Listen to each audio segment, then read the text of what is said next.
사돈, 서희는 주변에 고하라고 했어요. 결혼식엔 오실 생각하지 마세요. 네? 그게 무슨 말씀이신지. 아이, 참 못 알아들으시네. 내일 결혼식 오시지 말라고요.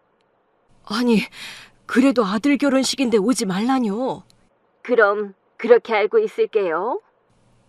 내일은 아들의 결혼식입니다. 그런데 사부인이 저에게 내일 결혼식에 오지 말라고 하네요. 사부인과 통화를 마치고 저의 머릿속은 혼란으로 가득 찼어요. 하루 종일 설레만 가득했던 마음이 순식간에 무너져 내렸습니다. 아들이 정말 그렇게 말했을까라는 생각이 머릿속을 떠나지 않았습니다. 혼란스럽기도 하고 한편으로는 배신감도 느껴졌어요. 가슴이 쿵쿵 뛰었고 사부인의 말이 계속 맴돌아서 어지러울 정도였습니다. 서울 외곽의 오래된 빌라 3층. 한겨울이면 창문 틈으로 찬바람이 스며드는 작은 집이 바로 저와 아들의 집이었습니다. 저는 29살, 아직 젊다고 할 수 있는 나이에 남편을 갑작스럽게 교통사고로 떠나보냈습니다. 남편의 장례를 치르는 내내 도저히 현실이라고 받아들일 수 없었어요. 하지만 시간이 지나자 조금씩 현실을 받아들일 수 있었습니다. 그리고 저는 5살 난 아들을 홀로 키워야 했습니다. 앞으로의 길이 얼마나 거칠고 힘들지 감히 상상조차 되지 않았지만 한 가지는 마음속으로 굳게 다짐했습니다. 이 아이만큼은 꼭 잘 키워내겠다고 말이죠. 생활비는 늘 빠듯했고 하루하루가 전쟁 같았지만 그럴수록 마음을 더 다잡았습니다. 남편의 빈자리는 제 생각보다 훨씬 더 크게 느껴졌습니다. 아들과 단둘이 살아도 들어가는 돈은 왜 그리 많은지 하루하루가 늘 빠듯했고 팍팍한 생활이 이어졌습니다. 저는 매일 새벽 5시에 알람을 맞춰놓고 일어났어요. 그리고 아들에게 아침밥을 차려주었고 아이를 학교에 보내고 나면 곧바로 집 근처 기사식당으로 가서 설거지와 서빙을 했습니다. 그렇게 오후까지 일하고 나면 바로 숨을 고를 틈도 없이 치킨집으로 부랴부랴 출근해서 닭도 튀기고 저녁 서빙도 했습니다. 정신없이 일하고 밤늦게야 집에 돌아오면 아이는 자지도 않고 저를 늘 기다렸어요. 엄마 왔다. 엄마, 에이, 자라니까는 왜 안 자고 있어? 나 숙제하다가 잘 거야. 그럼 우리 아들이 숙제한 거 한번 볼까? 수학 숙제랑 받아쓰기까지 다 했어. 잘했네. 수학 문제집 다 풀었네? 다 맞은 거야? 그럼 다 맞았지. 우리 아들 역시 기특해. 내일 학교 가서도 틀리지 말기.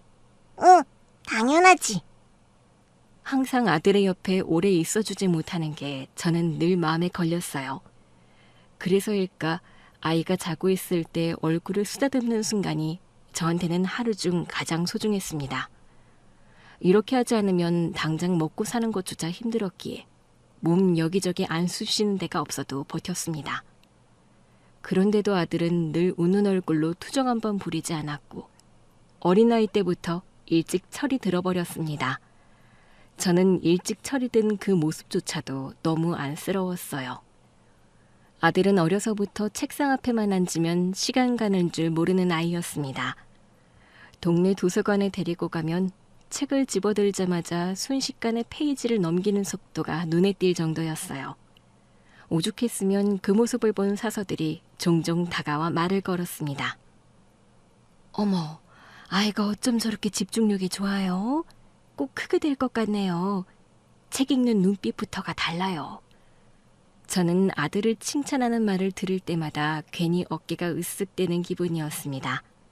아들이 저의 모든 것이었고 마치 제 삶에 붙은 훈장처럼 느껴졌어요. 그래서 더 열심히 일해야겠다는 생각이 절로 들었습니다. 겨울이면 보일러를 아꼈고 여름이 되면 에어컨을 최소화로 틀면서도 아들이 읽고 싶다는 책이나 문제집을 사는 데에는 단 한 번도 망설이지 않았습니다. 필요한 책 있으면 말해. 참고서든 문제집이든 엄마가 언제든 사줄게. 진짜? 그럼 이번에 수학 심화 문제집 하나 사주면 안 돼? 그럼 내일 엄마가 꼭 사다 줄게. 그렇게 저는 생활비를 최대한 줄이고 불필요한 건 한 푼도 쓰지 않으면서도 아이 공부에 쓰는 돈만큼은 절대 아끼지 않았습니다. 그렇게 해서일까요? 아들은 중학교 때는 과학경시대회에서, 고등학교 때는 전국 모의고사에서 상위권에 이름을 올렸습니다. 성적표를 받아올 때마다 아들은 제 손에 살짝 쥐어주며 말하곤 했습니다. 엄마, 나 이번에 좀 잘했어. 그래? 얼마나 잘했길래 그래? 이번 모의고사에서 전교 3등 했어. 수학이랑 과학은 거의 만점이야. 우리 아들 너무 잘했네. 엄마는 우리 아들이 늘 자랑스러워. 다음에는 꼭 1등 할 거야. 지금도 잘하고 있어. 너무 무리하지 마, 아들. 저는 아들 앞에서 겉으로는 대수롭지 않은 척했지만 불을 끄고 혼자 방 안에 있으면 마음이 이상하게 뭉클해져 눈물이 났습니다. 남들처럼 학원비도 넉넉히 줄 수 없었던 제가 이렇게 성실하고 똑똑하게 자란 아이를 키워냈다는 자부심이 밀려왔기 때문입니다. 그리고 마침내 아들은 서울대 의대 합격이라는 정말 큰 선물을 제게 안겨주었습니다. 합격증을 들고 들어온 순간 제 손이 덜덜 떨리고 숨이 막힐 정도로 벅찼습니다. 엄마, 나 합격했어. 서울대 의대. 뭐라고? 아, 진짜? 다시 한번 보여줘봐. 여기 합격자 명단, 내 이름 있잖아. 세상에, 네가 진짜로 해냈구나. 저는 아들을 꼭 끌어안았습니다. 그동안의 고생과 힘든 기억이 한꺼번에 스쳐 지나갔지만 정말 아무것도 아닌 것만 같았어요. 아들을 위해 아무리 힘들어도 버텨온 이유가 바로 이 순간을 위해서였던 것이었죠. 모든 것을 보상받은 것만 같았어요. 아들은 그렇게 서울대 의대를 순조롭게 졸업하고 한 대학병원에서 인턴으로 근무하며 밤낮 없이 병동과 응급실을 오가고 있었습니다. 그러던 어느 날 평소처럼 저녁상을 차려놓고 아들과 마주 앉아 밥을 먹고 있었는데 아들이 숟가락을 잠시 내려놓더니 갑자기 진지한 표정을 짓더라고요. 저는 무슨 일인가 싶어 눈치를 살폈는데 아들이 한참 머뭇거리다 입을 열었습니다. 엄마, 저 드릴 말씀이 있어요. 말해. 뭔데? 저 결혼하고 싶은 사람이 생겼어요. 뭐? 결혼? 갑자기? 진지하게 생각해보고 얘기하는 거야? 네, 장난으로 말하는 거 아니에요. 벌써 꽤 오래 만났어요. 대학생 때부터 만났어요. 같은 학교였어? 아니요, 그건 아니고 대학생 때 미팅에서 만났는데 너무 좋은 친구예요. 엄마도 분명 좋아하실 거예요. 저희도 진지하게 고민하다가 지금은 서로 결혼 생각까지 하게 됐어요. 그래, 너가 좋은 사람이라는데 엄마가 우리 아들 전적으로 믿지. 근데 어떤 사람이야? 궁금하다. 착하고 성실해요. 그리고 저를 진심으로 이해해줘요. 엄마도 만나보시면 분명 좋아하실 거예요. 그렇구나. 네가 결혼 얘기를 할 날이 올 줄은 알았지만 막상 들으니까 마음이 좀 이상하고 아쉽네. 이렇게 일찍 우리 아들이 결혼 얘기를 할 줄이야. 저도 알아요. 엄마가 저 키우느라 얼마나 고생했는지. 그래서 더 잘 살고 싶어요. 아들이 결혼한다는 말을 하니 기특한 마음이 들면서도 한편으로는 묘한 아쉬움이 함께 밀려왔습니다. 제 곁에서 더 오래 있을 줄만 알았는데 새로운 가정을 꾸릴 준비를 하고 있다는 사실이 조금은 서운하기도 했어요. 하지만 똑부러진 아들답게 한편으로는 잘 자라서 이렇게 당당하게 자기 인생을 선택하는구나 하는 생각이 들었습니다. 그 후로 아들은 결혼하고 싶다는 여자친구를 데려와 소개해줬고 그 후에는 상견례를 진행했습니다. 아들의 결혼식 준비는 차근차근 진행됐고 어느새 결혼식 전날이 다가왔습니다. 마음이 설레서 저는 사부인에게 전화를 걸어 내일 뵙자고 인사를 드리려 했습니다. 앞으로 잘 부탁드린다는 말도 함께 전하려고 했죠. 그런데 핸드폰 너머로 돌아온 사부인의 반응은 예상과는 너무나도 달랐어요. 사돈, 사위는 주변에 고하라고 했어요. 결혼식에 오실 생각하지 마세요. 네? 그게 무슨 말씀이신지요? 이게 다 사위를 위하는 거예요. 짧고 단호한 그 말은 제 가슴을 그대로 찌르는 것 같았습니다. 손이 저절로 떨려왔고 심장이 답답하게 조여왔습니다. 순간 아무 말도 못하고 있다가 전화를 끊고 멍하니 한참을 거실 소파에 앉아 있었어요. 아들이 정말 그렇게 말한 걸까? 그동안 내가 창피했던 걸까? 내가 가면 누가 곤란해지는 건가? 도대체 왜? 이런 생각이 끝없이 떠올랐습니다. 너무 충격을 받아서인지 입맛조차 없어 그날은 아무것도 먹지 않았던 것 같아요. 머릿속은 매우 혼란스러웠어요. 자려고 침대에 누웠지만 쉽사리 잠이 오지도 않았습니다. 두 가지의 걱정이 계속해서 제 안에서 싸우고 있었어요. 내가 결혼식에 가면 혹시 아들이 곤란해질까 하는 걱정과 단 한 번뿐인 아들의 결혼식을 외면했다가 평생 후회할 것 같다는 두려움이 머릿속에서 번갈아가며 싸우고 있었습니다. 어느덧 시간은 새벽을 훌쩍 넘어가 있었고 거실 시계 초침 소리마저 크게 들릴 만큼 집안은 고요했지만 제 마음은 소용돌이처럼 뒤엉켜 있었습니다. 그렇게 자는 둥 마는 둥 뜬 눈으로 밤을 새웠고 아침이 되자 저는 거울 앞에 앉아 제 얼굴을 한참 바라봤습니다. 부은 눈을 억지로 세수에 가라앉히고 장롱 속에 곱게 걸어둔 한복을 꺼냈습니다. 그래, 후회는 하지 말자. 저는 단정하게 옷 매무새를 다듬으며 마음을 다잡았습니다. 아무리 떨려도 아무리 불안해도 오늘만큼은 아들을 축하하러 가야 한다는 결심이 굳어졌습니다. 그렇게 현관문을 나서는 순간 무언가 어깨를 짓누르는 느낌이었지만 그 무게를 꿋꿋이 견디며 아들의 예식장으로 향했습니다. 하지만 제가 결혼식장에 도착한 그 순간 결혼식장이 발칵 뒤집혀졌어요. 우리 집에 아들의 여자친구가 처음 인사를 왔을 때 첫인상은 차분하고 단정했습니다. 현관 앞에서부터 깍듯하게 허리를 숙여 인사했고 집 안으로 들어와서도 주변을 살피며 예의를 지키는 모습이 인상적이었습니다. 안녕하세요, 어머님. 처음 뵙겠습니다. 그래, 반가워요. 앉아요. 감사합니다. 이렇게 직접 인사드릴 수 있어서 기뻐요. 그래, 우리 아들하고는 대학생 때 만났다면서요? 네, 미팅에서 처음 알게 됐어요. 처음에는 그냥 친구로 지내다가 시간이 지나면서 점점 좋아지더라고요. 그래서 제가 먼저 고백했어요. 먼저 고백했어요? 아이고, 우리 아들이 어디가 좋았어요? 너무 성실하고 착하고 책임감 있는 모습이 좋았어요. 아들은 여자친구의 말에 민망한 듯 웃어 보였어요. 아들의 여자친구와 대화를 나누는 내내 그 아이의 말투와 눈빛에서 성실함과 진심이 느껴졌습니다. 괜히 꾸며내는 말이 아니라 평소 살아온 모습이 그대로 묻어나는 듯한 사람이었습니다.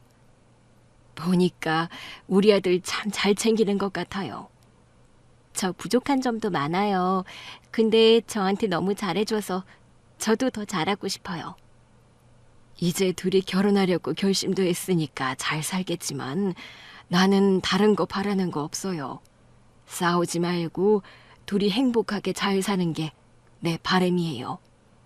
네, 저희 어머님께 걱정시켜드리지 않고 예쁘게 잘 살겠습니다. 아들의 여자친구는 어쩜 그렇게 말도 예쁘게 하는지 저는 속으로 이런 아이와 결혼한다면 내 아들 참 잘 살겠다 하는 생각이 들었고 마음 한켠이 놓이는 느낌이 들었습니다. 그렇게 아들의 여자친구와의 첫 만남 이후로 상견례 날이 다가왔어요. 어느 고급스러운 한정식 집에서 만나기로 했습니다. 사실 얼마 전 저는 교통사고를 당해 다리를 크게 다쳤습니다. 횡단보도를 건너고 있는데 신호를 무시하고 달려오던 차량의 옆구리를 부딪히며 넘어졌고 그 충격으로 무릎 인대가 파열되고 발목까지 골절됐습니다. 수술은 잘 끝났지만 아직 회복이 덜 돼서 장거리나 오래 서 있는 건 힘들었고 밖에서는 주로 휠체어를 타고 다녔습니다. 목발을 짚을 수도 있었지만 혹시라도 발을 헛디뎌 넘어질까 싶어 휠체어를 타고 상견례 장소로 향했습니다. 하지만 제가 휠체어를 타고 등장하자마자 사돈의 가족은 저를 위아래로 훑어보더라고요. 그 눈빛이 무언가 저를 무시하는 듯한 느낌이 들어 기분이 좋지 않았습니다. 하지만 이제 사돈이 될 집안인데 순간 표정 관리가 되지 않았겠지라고 긍정적으로 생각하면서 웃으면서 그들에게 인사했습니다. 안녕하세요. 반갑습니다. 어머, 다리가 아프신가 봐요? 아, 얼마 전에 교통사고를 당했어요. 아이고, 저런. 크게 다치셨어요? 네, 당분간은 이렇게 휠체어를 타고 다녀야 될 것 같아요. 큰일도 앞두고 있는데 많이 불편하시겠네요. 아니에요. 좀 불편하긴 하지만 그래도 다닐만 합니다. 괜찮아요. 그렇게 양가가 마주 앉았습니다. 룸이라 외부 소음이 없으니 정말 조용하더라고요. 하지만 그 분위기 속에서도 천천히 말을 이어나갔습니다. 저희는 대형 병원을 운영하고 있어요. 규모가 꽤 커서 입원 병동이랑 수술센터까지 다 갖춰져 있죠. 의사만 해도 수십 명이고 교수 출신 분들도 많습니다. 요즘은 외국인 환자도 많이 와요. 의료 관광 쪽으로도 확장하고 있거든요. 아, 정말 대단하시네요. 뭐 덕분에 하루가 참 바빠요. 그런데 사돈은 요즘은 어떤 일을 하세요? 저는 요즘은 치료를 받고 있어서 일을 쉬고 있어요. 아, 그렇군요. 다리가 많이 불편하시면 활동이 쉽지 않으시겠어요. 네, 당분간은 집에서만 지내고 있습니다. 그럼 집에서 대부분 시간을 보내시는 거네요. 저는 집에 오래 있으면 답답해서 못 살겠던데. 그들의 표정은 겉으로는 웃고 있었지만 미묘하게 한 박자 늦는 말투와 시선 끝에는 우월감이 묻어났습니다. 제가 답을 하는 순간마다 서로 눈빛을 주고받는 모습이 느껴졌죠. 저희는 사실 저희 딸한테도 늘 얘기해요. 결혼하면 한 집안이 되는 거니 수준이나 생활 방식이 비슷해야 오래 간다고요. 그렇죠. 배경이 맞아야 대화도 통하고 생활 방식도 맞춰갈 수 있으니까요. 그 말을 들으면서 저는 잠시 시선을 그들의 옷차림과 손끝으로 옮겼습니다. 방금 미용실에서 다녀온 듯한 고급진 웨이브, 구두 끝까지 빛이 나는 광택, 손목에 차고 있는 시계며 반지는 한눈에도 값이 만만치 않아 보였어요. 그래서 저렇게 머리부터 발끝까지 고급진 느낌이었구나. 생활하는 환경 자체가 다르니 말투며 태도까지 자연스럽게 묻어나네. 하지만 그 순간 그 고급스러움이 저를 압박하는 벽처럼 느껴졌습니다. 겉으로는 예의 바른 미소를 지었지만 마음속 깊은 곳에서는 묘하게 내려다보는 시선이 서늘하게 스쳐갔습니다. 아니, 내가 위축될 이유는 없잖아. 난 이 자리까지 스스로 살아서 아들을 키워냈는데. 그렇게 속으로 되뇌며 최대한 자연스럽게 웃으면서 자리를 지켰습니다. 우리 사위가 참 성실한 것 같아요. 얼굴에서도 진중함이 느껴져요. 네, 감사합니다. 부족한 거 많지만 열심히 살아왔습니다. 그러게 정말 열심히 산 것 같아요. 서울대 의대 정말 쉽지 않은데. 그렇게 대화가 이어지던 중 아들이 슬며시 미소 지으며 말했습니다. 저희 엄마는 혼자서 저를 위해 모든 걸 희생하시고 키워주셨어요. 엄마 덕분에 서울대 의대를 갈 수 있었습니다. 아, 그 순간 저는 사부인의 표정이 순간 굳어지는 것을 봤습니다. 방금 전까지 입가에 머물던 미소가 사라지더라고요. 갑자기 표정이 바뀌니 저는 순간 잘못 봤다고 생각했죠. 결혼은 결국 두 사람이 잘 맞고 서로 존중하는 게 제일 중요한 것 같아요. 그렇죠, 그렇죠. 서로 배려하는 마음이 있어야 오래 갑니다. 사부인은 금세 표정을 바로잡고 맞장구를 쳤지만 그 짧은 순간의 굳은 표정이 제 머릿속에서 자꾸 맴돌았습니다. 겉보기엔 상견례가 무난히 마무리된 듯했지만 제 마음속에는 무언가 설명할 수 없는 불안감이 조금씩 올라왔던 것 같아요. 아들의 결혼 준비가 본격적으로 시작되면서 저는 뒤에서 묵묵히 챙겼습니다. 예식장 예약이나 혼수 준비는 두 사람이 알아서 해도 아무래도 아들이니 금전적인 부분만큼은 제가 신경을 쓰게 되더군요. 그래서 아들이 어렸을 때부터 틈틈이 모아두었던 아들의 결혼 통장을 꺼냈습니다. 그 돈을 깨서 전셋집 마련에 보태주었고 계약금과 중도금을 치른 뒤에도 부족한 부분이 보이길래 조용히 제 통장에서 돈을 옮겨 채워 넣어주었습니다. 이건 너 결혼할 때 쓰려고 모아둔 돈이야. 필요할 때 쓰는 게 맞지. 엄마, 이렇게까지 안 해도 돼요. 저 혼자서도 할 수 있는데. 괜한 소리 말고 받아. 네가 결혼해서 편하게 시작하면 그걸로 된 거야. 알았어요. 고마워요, 엄마. 저는 아들 부부가 그저 행복하게 사는 것만 바랐습니다. 결혼 준비 과정에서 들어가는 비용이 적지 않았지만 그 돈으로 아들의 새로운 출발을 조금이라도 편하게 만들어줄 수 있다면 아깝다는 생각이 전혀 들지 않았습니다. 며칠 뒤 사부인에게서 전화가 와서 저는 결혼식 준비 이야기겠거니 하며 전화를 받았습니다. 하지만 다짜고짜 약간의 짜증 섞인 목소리로 얘기를 하더라고요. 사돈, 애들 전세 구해주셨다면서요? 아, 네. 그동안 모아놓은 거 그냥 조금 보태줬어요. 그때 저는 사부인이 고맙다고 말하려나 싶었죠. 하지만 이어지는 사부인의 대답은 전혀 엉뚱한 쪽이었습니다. 근데 그 전세 계약 말인데요. 네, 무슨 일이 있으세요? 아니, 전 그게 마음에 안 들어서요. 요즘 세상에 전세가 얼마나 위험한데 당장 매매로 바꿔야죠. 네? 갑자기요? 이미 계약금이랑 중도금 다 치렀는데요. 그러니까요. 그 돈이면 조금만 더 보태면 매매 가능하잖아요. 집은 사야 재산이 되고 체면도 서는 거예요. 처음부터 애들 전세로 시작해버리면 큰 돈이 묶여버리는 건데. 아니, 저는 단지 애들이 너무 걱정돼서요. 사부인의 말투에는 당신네 형편에 대한 불만이 은근히 묻어 있었습니다. 저는 억울했지만 이미 준비 다 해놓은 걸 하루아침에 바꾸라는 말이 황당했습니다. 사부인, 그건 두 아이가 상의해서 결정한 거예요. 그리고 빌라는 모르겠지만 아파트 전세는 요즘은 안전하게 계약할 수 있고. 에이, 사돈, 그건 생각이 짧으신 거예요. 제 말대로 하는 게 두 아이를 위해서도 좋아요. 일단 뭐 다 계약을 했으니 어쩔 수 없는 거죠 뭐. 그렇게 사부인과 통화를 마치고 나서도 왠지 모를 찜찜함이 계속 남아 있었습니다. 결혼은 당사자들의 의견이 가장 중요하고 형편에 맞춰서 시작하면 되는 건데 사부인은 체면 차리기 급급한 사람처럼 보였어요. 며칠 뒤 저는 다리 상태를 확인하기 위해 병원에 가야 했습니다. 수술 후 경과를 보러 가는 날이었죠. 휠체어를 타고 장거리 이동을 해야 해서 긴장이 되더라고요. 그렇게 버스를 타고 시내까지 나갔습니다.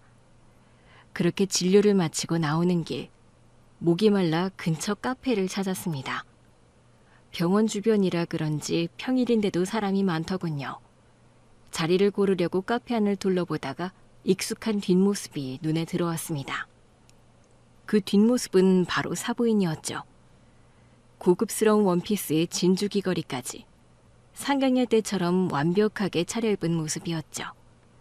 그런데 그 자리에 사부인과 함께 앉아있는 건 낯선 중년 남자 2명이었습니다. 그들 앞에는 서류 뭉치가 놓여 있었고 목소리를 죽인 채 무언가 심각하게 이야기를 나누고 있었습니다. 제가 휠체어를 끌고 가까이 다가가자 사부인의 표정이 순식간에 굳어졌습니다. 사부인, 여기서 뵙네요. 어머, 여기 웬일이세요? 아, 근처 검진 왔다가요. 사부인이 보이길래. 안녕하세요. 네, 안녕하세요. 근데 누구... 그러자 사부인은 옆에 앉은 남자들을 번갈아 보더니 미묘하게 웃으며 말했습니다. 아, 그냥 아는 분이에요.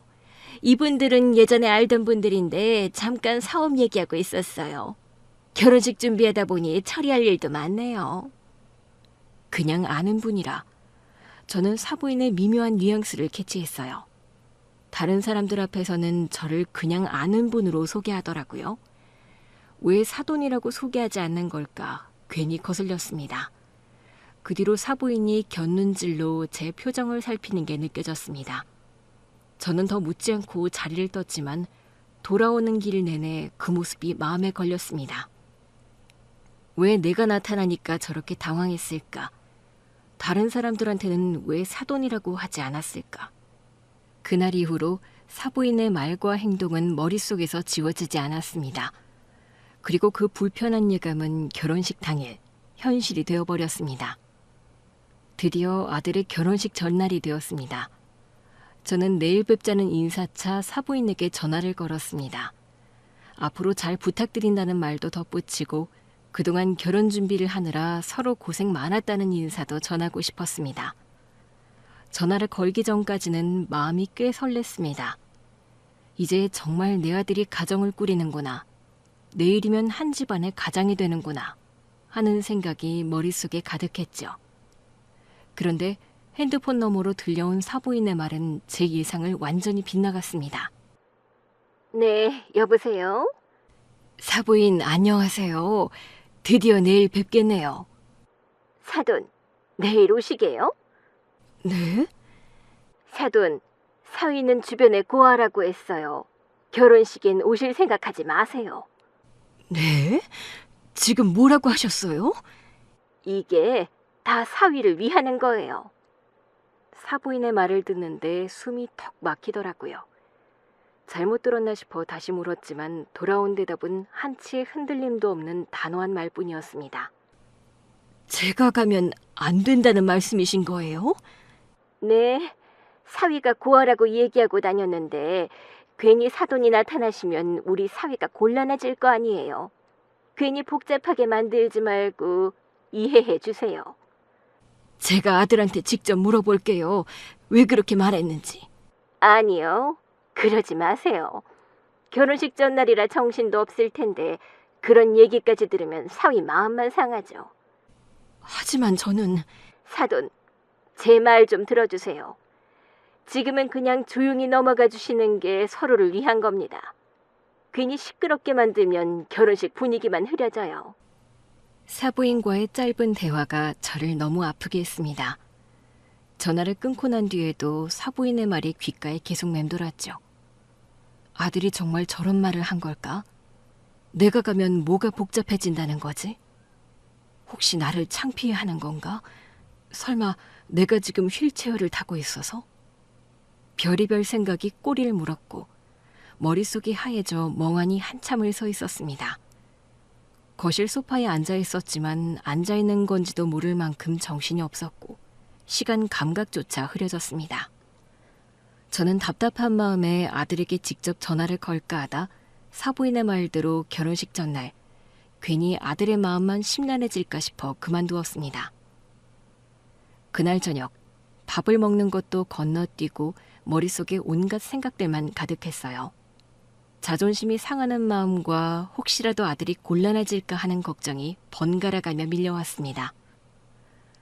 그 두 가지 감정이 머릿속에서 부딪히며 밤새 이리저리 뒤척였고 결국 새벽에 되도록 한숨도 제대로 자지 못했습니다.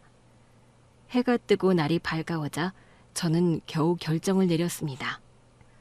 혹시 가서 불편한 상황이 생길 수도 있겠지만 평생 한 번뿐인 아들의 결혼식을 외면한다면 그 후회는 내가 감당해야 한다고 말이죠.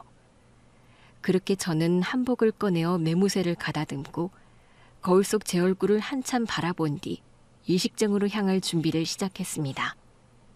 그리고 떨리는 마음으로 휠체어에 올라탔고 그렇게 아들의 결혼식장으로 향했습니다.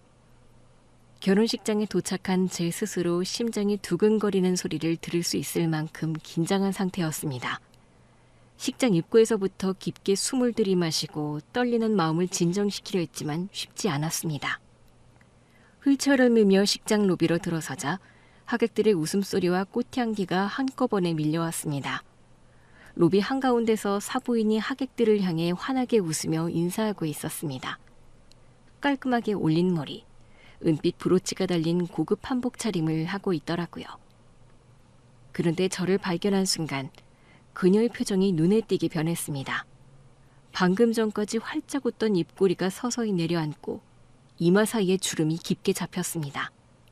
눈빛에는 반가움이라고는 찾아볼 수 없었고 마치 원치 않는 손님을 본 듯한 기운이 스쳤습니다.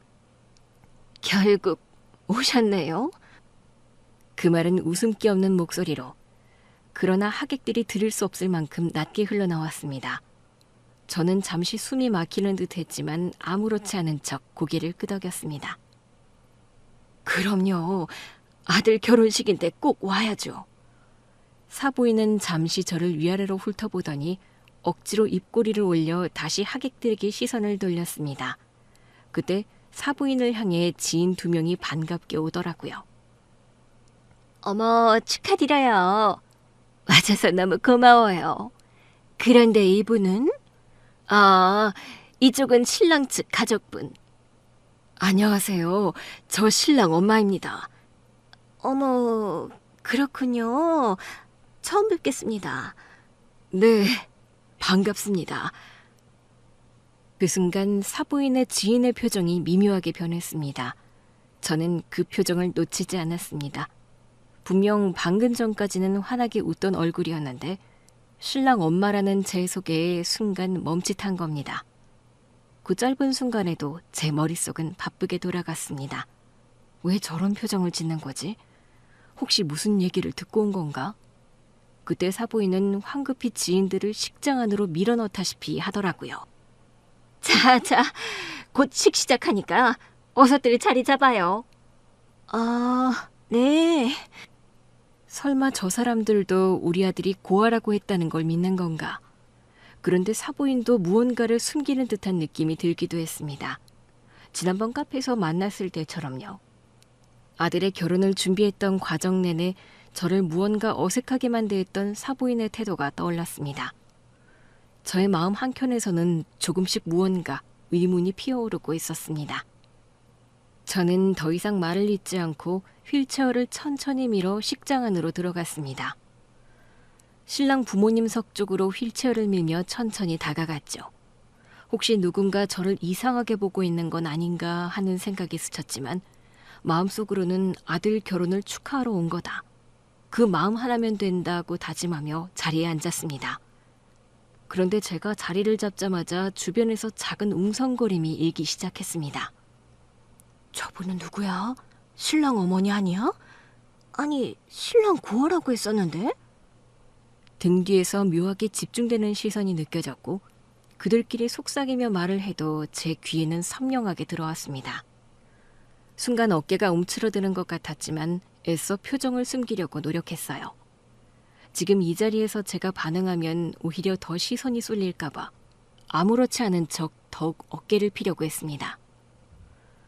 결혼식이 진행되고 뒤에서 문이 열리자 잔잔한 음악이 흐르기 시작했습니다. 하얀 조명 속에서 아들이 늠름하게 등장했습니다. 단정한 턱시도 차림에 어깨를 곧게 펴고 한 발 한 발 버진로드를 걸어 나오는 모습이 얼마나 듬직하던지 제 가슴이 저릿하게 울렸습니다. 저 아이가 내가 키운 내 아들이구나. 그 생각에 눈가가 뜨거워졌지만 애써 미소로 감췄습니다. 아들이 단상 앞에 서자 이어서 문이 다시 열리고 새하얀 드레스에 긴 베일을 쓴 신부가 사돈의 손을 잡고 천천히 걸어 나왔습니다. 부드러운 음악과 함께 하객들의 시선이 신부를 따라 움직였고 곳곳에서 카메라 플래시가 터졌습니다. 아들은 신부를 맞이하러 몇 걸음 나아가 손을 내밀었고 신부는 그 손을 잡으며 환하게 웃었습니다. 둘은 나란히 서서 사회자의 안내에 따라 하객들을 향해 깊이 허리를 숙이며 인사했습니다. 오늘 저희를 축복해 주시기 위해 찾아와 주신 모든 분들께 진심으로 감사드립니다. 이어서 사회자가 양가 부모님께 인사드리는 순서를 안내했습니다. 먼저 신부 측 부모님 앞으로 두 사람이 다가가 나란히 허리를 숙였습니다. 아버지, 어머니, 사랑하고 존경합니다. 행복하게 잘 살아라. 늘 서로 아껴주고 믿어주렴. 그 다음은 신랑 측 부모님께 인사하는 시간이 다가왔죠. 저에게로 두 사람이 천천히 다가왔습니다. 아들의 눈빛이 잠시 제 눈을 깊게 바라봤고 그 안에서 여러 감정이 교차하는 걸 느꼈습니다. 신랑 측 부모님께 인사하세요. 어머니, 오늘 이 자리에 와주셔서 감사합니다. 그리고 사랑합니다. 저는 미소를 지으며 아들의 손을 꼭 잡았습니다. 그런데 그때 신부 측 하객석 쪽에서 수군거리는 소리가 들렸습니다. 아니, 어머니라고? 신랑의 고아라더니 저분은 누구야? 글쎄, 나도 모르겠네. 그 소리는 제 귀에도 또렷하게 들어왔습니다. 그러자 갑자기 사부인이 손사래를 치며 일어나더니 큰 소리로 말했습니다. 저희 사위의 먼 친척 어른이십니다. 그냥 먼 친척분이 자리 채워주신 거예요. 사부인이 그렇게 말하자 저는 아들의 표정이 굳어지는 것을 분명히 봤습니다. 무언가 마음을 굳힌 듯 그는 사회자를 향해 손짓했고 곧 결혼식 도우미가 마이크를 들고 다가와 아들의 손에 쥐어주었습니다. 아들은 마이크를 단단히 잡고 식장 안을 천천히 둘러본 뒤 또렷한 목소리로 말했습니다. 여러분, 잠시 제가 드릴 말씀이 있습니다. 제가 이렇게 아름다운 신부를 만나 결혼을 할 수 있었던 건 전적으로 저희 어머니 덕분입니다. 어머니께서 지금까지 저를 정성껏 키워주신 덕분에 오늘의 제가 있는 겁니다. 새벽부터 밤까지 일하며 저를 여기까지 키워주신 저희 어머니입니다. 결혼식장은 단숨에 술렁이기 시작했습니다. 어머, 저분이 어머니셨어? 신랑이 고아라더니 그게 아니었네. 세상에, 도대체 이걸 왜 숨긴 거지? 하객들의 목소리가 한꺼번에 제 귀에 들어왔고 저는 시선을 어디에 둬야 할지 몰랐습니다. 아들의 말에 하객들이 혼란스러운 듯 계속해서 웅성거렸고 아들은 곧 제 쪽을 바라보며 손을 내밀었습니다. 어머니, 앞으로 우리 같이 나가요. 순간 식장은 긴장된 분위기로 가득 찼고 여기저기서 숨죽인 시선으로 저를 보았습니다. 저는 심장이 쿵쿵 뛰는 소리가 들릴 만큼 떨렸지만 꾹 참으며 자리에서 일어났습니다. 아들은 저를 단단하게 부축해 일으켜 주었어요. 발걸음을 옮기는 동안에도 수많은 생각이 스쳤지만 그저 아들의 부축을 받으며 천천히 앞으로 걸어갔습니다. 제가 세상에서 가장 존경하는 사람은 바로 우리 어머니입니다. 어머니, 저를 이렇게 잘 키워주셔서 감사합니다. 그리고 사랑합니다. 힘차게 얘기하는 아들의 목소리에 저는 눈가가 뜨거워졌어요. 사부인의 말에 내가 아들을 오해한 것이 부끄러워질 정도였습니다. 아들의 시선은 한치의 흔들림도 없이 저를 향해 있었고 그 표정 속에는 부끄러움도 망설임도 없었습니다. 저는 아들의 손을 꼭 잡았어요. 그리고 아들은 도우미에게 무언가를 요청했고 아들은 저를 부축하던 손을 놓고 도우미에게 부탁했습니다. 그리고는 갑자기 저의 휠체어를 가지고 오더니 저를 앉히더라고요. 저는 휠체어에 앉았고 아들은 주저함 없이 제 앞에 무릎을 꿇고 큰절을 하기 시작했습니다. 아들의 모습에 하객들은 박수를 치기 시작했어요.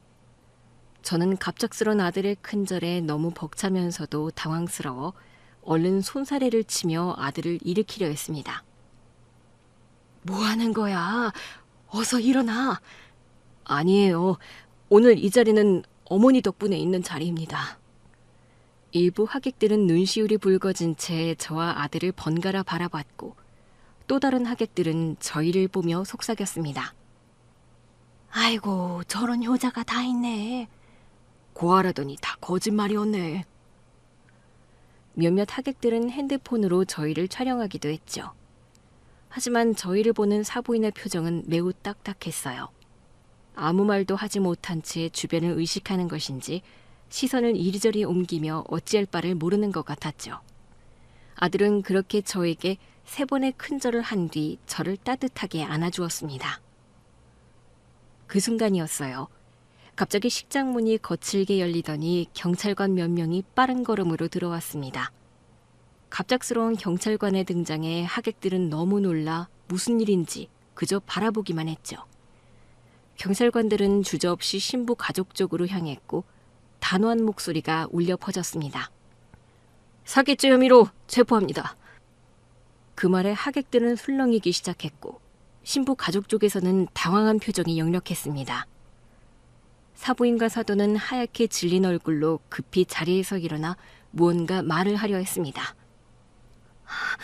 이건 오해예요. 우리가 뭘 잘못했다고. 잠깐만요. 일단 얘기부터 들어보세요. 자세한 건 서에 가서 말씀하시죠.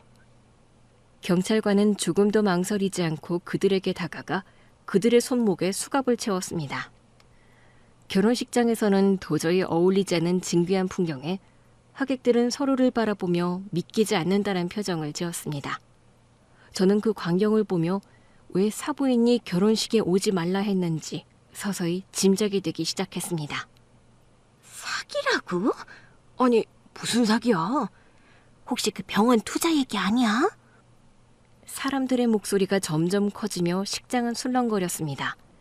누군가는 휴대폰을 꺼내 촬영했고 누군가는 믿기지 않는 듯 고개를 저었습니다. 결혼식장은 그야말로 순식간에 아수라장이 됐습니다. 경찰이 신부 쪽 부모를 제압하는 동안 신부는 창백해진 얼굴로 의자에 주저앉더니 결국 울음을 터뜨렸습니다. 아니, 갑자기 이게 무슨 일이야? 말도 안 돼. 다 거짓말이었나 봐. 어떤 하객은 자리에서 벌떡 일어나 사부인에게 다가갔습니다. 당신 진짜 사기친 거야? 내가 투자한 돈 지금 다 어딨어? 어? 그게 오해예요. 잠깐만 얘기 좀 들어봐요. 오해? 당신 말 믿고 내가 당신 병원에다 몇 천을 넣었어. 그건 상황이 좀 꼬여서 그런 거지. 처음부터 그러려고 한 건 아니에요. 웃기지 마. 당신이 직접 나한테 믿어도 된다고 장담했잖아. 결혼식까지 축하해주러 왔는데 당신 내 돈 돌려내. 내 돈 돌려내. 사부인의 얼굴은 하얗게 질렸고 주변 하객들도 숨을 죽인 채 두 사람을 지켜봤습니다. 경찰관 한 명이 그를 말렸죠. 잠시만 진정하세요. 밖에서 피해 접수 절차를 안내해드리겠습니다. 그 와중에도 사부인은 경찰에게 양팔이 붙잡힌 채 버티듯 서 있었습니다. 그러다 고개를 돌려 제 쪽을 노려보았는데 그 눈빛 속에는 상견례 자리에서 봤던 당당한 기세가 전혀 느껴지지 않았습니다. 저 또한 사부인을 바라보며 아무 말도 할 수 없었습니다. 이미 모든 것이 드러난 상황에서 더 이상 말을 보탤 이유가 없었기 때문입니다. 결혼식장의 소란이 어느 정도 정리된 뒤 저는 경찰서로 이동했습니다. 사건 당사자는 아니었지만 현장에서 있었던 상황과 관계를 확인해야 한다며 참고인 조사를 진행한다는 안내를 받았기 때문입니다. 우선 오늘 있었던 상황을 처음부터 말씀해 주시겠어요? 네, 결혼식이 진행되던 중에 갑자기 경찰분들이 들어와서 신부 어머니랑 그 가족들을 체포했어요. 그 전까지는 저도 아무것도 몰랐습니다. 신랑 쪽 가족은 어머님이 전부인가요? 네, 저는 혼자 아들을 키웠습니다. 남편은 오래전에 사고로 세상을 떠났어요. 알겠습니다. 그럼 혹시 피의자들이 아드님 명의를 사용한 사실을 알고 계셨나요? 아니요, 전혀 몰랐습니다. 수사관은 잠시 메모를 하더니 책상 위에 놓인 한 장의 서류를 제 앞으로 밀었습니다. 피의자들은 실제 병원과 아무 관련이 없는 사기 조직입니다. 수년간 병원 투자라는 허위 명목으로 투자자들에게 거액을 받아 가로챈 혐의를 받고 있어요. 저는 그 말을 듣고 순간 숨이 턱 막히는 듯 했습니다. 다 사기였다고요? 네. 범행 과정에서 아드님의 의사신분과 이름을 계약서에 무단으로 사용한 사실이 확인됐습니다. 혼인관계가 성립돼야 투자자들에게 믿을 만한 의사사위와 가족이 됐다는 명분을 만들 수 있었던 거죠.